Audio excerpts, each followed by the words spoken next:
First tonight, the City of Rochester is setting its preliminary budget for next year, and that includes a jump in the amount of property tax revenue it will collect.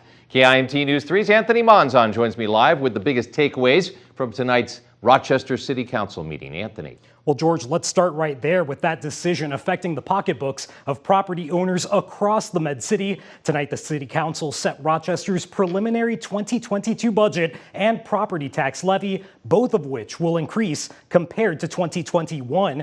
Attempting to balance its books following pandemic-related difficulties, Rochester's preliminary budget for next year totals $494 million. That's roughly $22 million more than 2021's budget, but still around $100 million less than 2020's.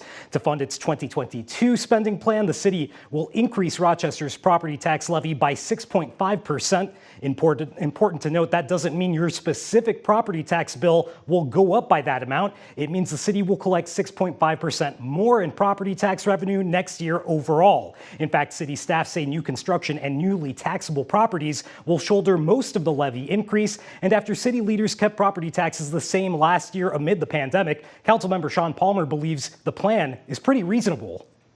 If your home did not increase in valuation, your average home, the price of your property tax would go up $25. And holding it at zero last year was a disadvantage for us, and it hurts us this year. But I think last year holding it at zero made sense, and I'm glad that we did it. But I think $25 is not a lot to ask for the services that we provide in Rochester. Council members Kelly Ray Kirkpatrick and Molly Dennis voted against the tax levy increase, feeling the city should find other ways to make ends meet without burdening property owners. Now, this afternoon, council members also tabled a possible $300,000 spend to encourage city staff to get vaccinated, with the Biden administration planning to mandate organizations larger than 100 employees require vaccinations. City staff proposed developing a COVID vaccine incentive program targeting the roughly 30% of full-time city staff who haven't submitted proof of vaccination. The program was expected to cost $330 per full-time employee, less for part-time staff. The decision to delay on incentives came in a 4-3 vote, with council members expressing a variety of opinions and questions. Ward 4's Kelly Ray Kirkpatrick wonders, what about all the people who chose to roll up their sleeves and are still struggling? I appreciate incentivizing programs. I appreciate this carrot approach. But what about all the folks that aren't paid well, that actually got COVID, perhaps even after getting vaccinated, and they couldn't work for 2 weeks and they are having difficulty paying their bills?